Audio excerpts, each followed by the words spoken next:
سیرت نبی رحمت سیرت نبی رحمت صلی اللہ علیہ وسلم چیپٹر 6.4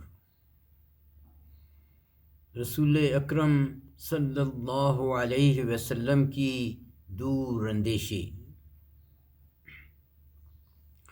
رسول اکرم صلی اللہ علیہ وسلم نے مدینہ پہنچتے ہی 3 نہایت اہم کام کیے جس نے تاریخ کا رخ ہی بدل دیا۔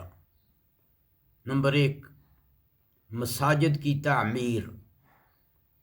رسول اکرم صلی اللہ علیہ وسلم نے 2 ہفتوں کے اندر ہی اپنے گھر کی ضرورت کو نظر انداز کرتے ہوئے 2 مساجد، مسجد قباء اور مسجد نبوی کی تعمیر کرائیں، جن کے بارے میں اللہ تعالیٰ نے فرمایا ان دونوں مساجد کی بنیاد تقویٰ پر ہے۔ ان مساجد کی تعمیر میں آپ صلی اللہ علیہ وسلم نے عام مزدوروں کی طرح کام کیا۔ ان مساجد کی دیواریں کچی اینٹوں اور گارے سے بنائی گئیں اور ستونوں کے لیے کھجور کے تنے استعمال کیے گئے اور چھت پر کھجور کی شاخیں اور پتے ڈال دیے گئے، جبکہ فرش پر ریت اور چھوٹی چھوٹی کنکریاں بچھا دی گئیں۔ مسجد نبوی میں 3 دروازے تھے اور شروع میں قبلہ مسجد اقصیٰ کی طرف تھا۔ مسجد نبوی کے قریب آپ صلی اللہ علیہ وسلم نے ایسے ہی سادہ چند حجرات تعمیر کرائے۔ پھر آپ صلی اللہ علیہ وسلم حضرت ایوب انصاری رضی اللہ عنہ کے مکان سے ان حجرات میں منتقل ہو گئے۔ ان مکانات کی سادگی کی وجہ سے اللہ تعالیٰ نے قرآن پاک میں بھی انہیں حجرات کے نام سے ہی ذکر فرمایا ہے، اور اللہ تعالیٰ نے ان دونوں مساجد یعنی مسجد قباء اور مسجد نبوی شریف کے بارے میں فرمایا کہ ان کی بنیاد تقوی پر رکھی گئی ہے، اور اس سے ان مساجد کا تقدس اور آپ صلی اللہ علیہ وسلم کے صحابہ کے اخلاص، باہمی تعاون اور جوش ایمان کا پتہ چلتا ہے۔ رسول اکرم صلی اللہ علیہ وسلم خوب جانتے تھے کہ مسجد محض نماز ادا کرنے کے لیے نہیں ہے، بلکہ اس میں مسلمان ایک دوسرے سے مل کر باہمی محبت سے سرشار ہوتے ہیں۔ مسجد تعلیم و تربیت کا مرکز بھی ہے، گویا ایک یونیورسٹی ہے، اور صلاح و مشورہ کے لیے یہ ایک میٹنگ ہال ہے، اور یہ مسجد ننھی منی اسلامی ریاست کی انتظامیہ کا مرکز بھی ہے۔ ہجرت کے شروع میں ہی مسجد میں 5 وقت اذان دی جانے لگی، جس نے مسجد میں ایک نئی روح پھینک دی، کیونکہ اذان اللہ تعالیٰ کا سب سے بڑا ہونا اور رسول اکرم صلی اللہ علیہ وسلم کا اللہ کے رسول ہونے کا اعلان کرتی ہے، اور اللہ تعالیٰ کے نام کے ساتھ رسول اکرم صلی اللہ علیہ وسلم کے نام کا ذکر کرتی ہے۔ اس طرح اللہ تعالیٰ نے اپنے عبد، جو کہ سب سے بڑا اعزاز ہے، کا ذکر بھی بلند سے بلند کر دیا۔ اذان کے الفاظ حضرت عبداللہ بن زید رضی اللہ عنہ کو خواب میں سنائی دیے۔ انہوں نے اپنا خواب رسول اکرم صلی اللہ علیہ وسلم کو بتایا۔ رسول اکرم صلی اللہ علیہ وسلم نے اس خواب کو سچا خواب کہا اور ان الفاظ کی تصدیق کر دی۔ رسول اکرم صلی اللہ علیہ وسلم کی تصدیق سے یہ اذان شریعت کا ایک حصہ بن گئی۔ رسول اکرم صلی اللہ علیہ وسلم نے حضرت بلال رضی اللہ عنہ سے کہا کہ تمہاری آواز سب سے بلند ہے، پس تم اذان دو۔ حضرت عبداللہ بن زید ان کو الفاظ بتا رہے تھے، اور حضرت بلال انہیں دہرا کر پہلی اذان دے رہے تھے۔ حضرت عمر بن خطاب بھی بھاگتے ہوئے آئے اور کہنے لگے، میں نے بھی یہی خواب دیکھا ہے۔ یہ حدیث ترمذی اور مسند احمد میں ہے۔ پس مسجد نبوی ثقافتی اور سماجی گرمیوں کا مرکز تھا، اور خاص طور پر نوعمر مہاجرین جو اپنے آپ کو تعلیم کے لیے وقف کرنا چاہتے تھے، ان کی رہائش گاہ مسجد کے اندر صفہ یعنی سایہ جگہ بنا دی گئی۔ دوسرا قدم جو آپ صلی اللہ علیہ وسلم نے اٹھایا وہ مسلمانوں میں بھائی چارہ تھا۔ ہجرت کے دوران مہاجرین فقیر بن کر مدینہ پہنچے اور دن بدن ان کی تعداد بڑھتی گئی۔ اس نئی سوسائٹی کی تشکیل کے لیے رسول اکرم صلی اللہ علیہ وسلم نے ایک ایسا قدم اٹھایا جس کی مثال تاریخ میں نہیں ملتی، یعنی آپ صلی اللہ علیہ وسلم نے ہر مہاجر کو ایک انصار کا بھائی قرار دے دیا، یہاں تک وہ اپنے انصار بھائی کی وراثت کا بھی حقدار تھا۔ گو وراثت کا قانون جنگ بدر کے بعد منسوخ کر دیا گیا۔ سورۃ الانفال وَأُولُو الْأَرْحَامِ بَعْضُهُمْ أَوْلَىٰ بِبَعْضٍ فِي كِتَابِ اللَّهِ، اور جو لوگ خونی رشتہ دار ہیں وہ کتاب اللہ یعنی حکم شرعی میں ایک دوسرے کی میراث کے بنسبت غیر رشتہ داروں کے زیادہ حقدار ہیں۔ اس بھائی چارے کی مثال بخاری میں ہے۔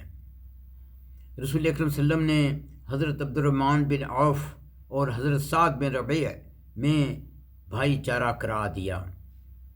حضرت سعد نے حضرت عبد الرحمن بن عوف سے کہا، میں انصار میں سب سے زیادہ مالدار ہوں، آپ میرا آدھا مال لے لیں، اور یہ کہ میری 2 بیویاں ہیں، آپ کو جو زیادہ پسند ہے میں اس کو طلاق دے دوں گا۔ اس وقت تک ابھی پردے کا حکم نازل نہیں ہوا تھا، عدت گزرنے کے بعد آپ اس سے شادی کر لیں۔ حضرت عبد الرحمن نے کہا، اللہ آپ کے اہل اور مال میں برکت دے، مہربانی کر کے مجھے اپنا بازار بتائیے۔ جب حضرت عبد الرحمن بازار سے واپس آئے تو ان کے پاس کچھ پنیر اور گھی تھا۔ اس کے بعد وہ روزانہ جاتے رہے۔ پھر ایک دن ان کے کپڑوں پر زردی لگی ہوئی تھی۔ رسول اکرم صلی اللہ علیہ وسلم نے پوچھا، یہ کیا ہے؟ انہوں نے کہا، میں نے شادی کی ہے۔ آپ نے فرمایا، عورت کو مہر کتنا دیا ہے؟ بولے، کھجور کی گٹھلی کے ہم وزن سونا۔ یہ بھائی چارہ ایک ایسی متوازن سوچ اور طریقہ تھا جس سے اس نئی سوسائٹی کے بہت سے مسائل حل ہو گئے اور بہت تھوڑے وقت میں ہر کوئی اپنے قدموں پر کھڑا ہو گیا۔ عموماً یہ سمجھا جاتا ہے کہ رسول اکرم صلی اللہ علیہ وسلم نے یہ بھائی چارہ صرف ہجرت کے شروع میں کروایا۔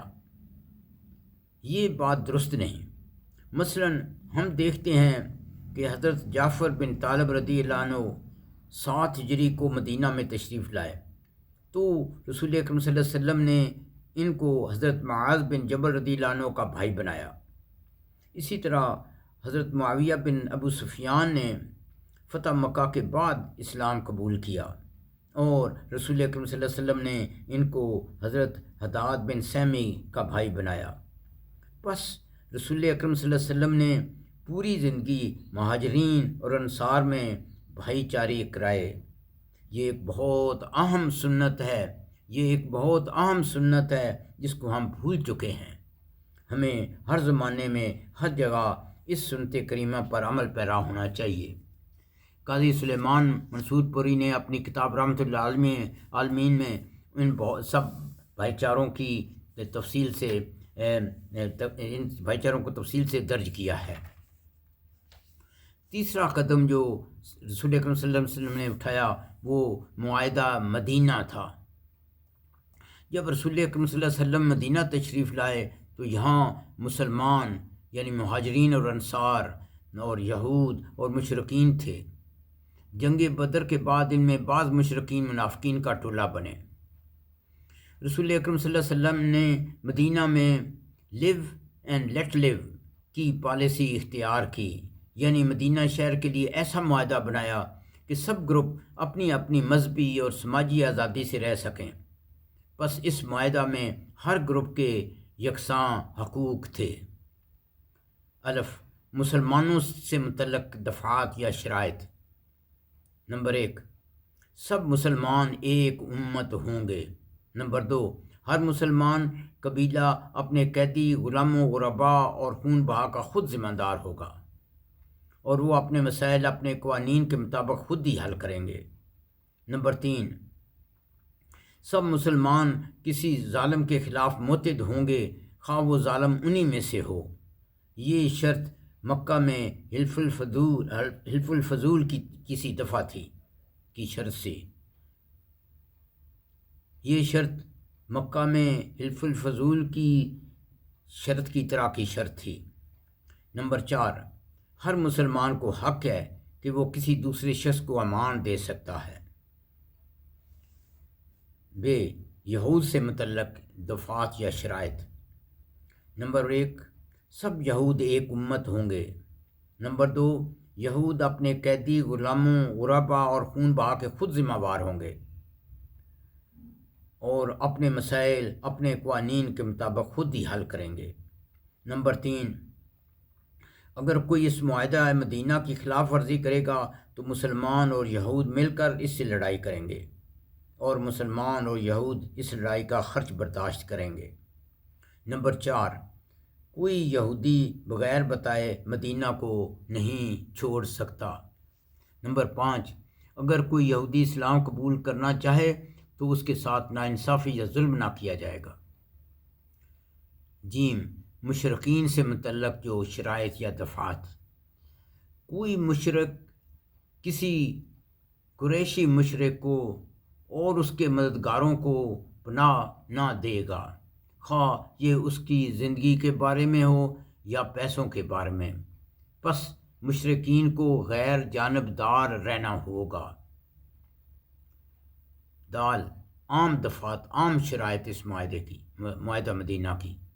نمبر 1، اس معاہدے کے مطابق مدینہ کے شہر کو ایک حرم قرار دیا جائے گا جس میں ہنگامہ آرائی اور کشت و خون حرام ہے۔ نمبر 2، اگر 3 گروپوں میں کوئی جھگڑا ہوا تو اس کا فیصلہ اللہ اور اس کے رسول کریں گے۔ نمبر 3، جو کوئی اس معاہدہ کے خلاف عمل کرے گا اس پر اللہ کی لعنت ہوگی۔ نمبر 4، ہر ایک کو مدینہ میں رہنے یا نقل مکانی کرنے کا حق ہے سوائے اس کے جس نے کوئی جرم کیا ہو۔ نمبر 5، اللہ تعالیٰ اور اس کے رسول صلی اللہ علیہ وسلم متقی لوگوں کی حفاظت کریں گے۔ معاہدہ مدینہ کے چند اہم نکات۔ نمبر 1، اس معاہدے کی روح سے مسلمانوں کو ایک امت قرار دے دیا گیا اور یہود کو بھی ایک امت قرار دے دیا گیا، اور رسول اکرم صلی اللہ علیہ وسلم نے دونوں کو یکساں حقوق دیے۔ نمبر 2، ہر گروپ کو پوری مذہبی آزادی دی گئی۔ نمبر 3، کسی کو سزا اس لیے نہیں دی جائے گی کہ وہ کیا ہے، بلکہ اس کو سزا اس بات کی دی جائے گی کہ اس نے کیا کیا۔ نمبر 4، مدینہ ایک اسلامک فیڈریشن یا ریاست بن گئی۔ مدینہ ایک اسلامی فیڈریشن یا ریاست بن گئی جس کے حکمران رسول اکرم صلی اللہ علیہ وسلم تھے۔ الحمدللہ، یہ تھی رسول اکرم صلی اللہ علیہ وسلم کی دور اندیشی۔ سبحان اللہ۔ ربنا تقبل منا انک انت السمیع العلیم وتب علینا انک انت التواب الرحیم۔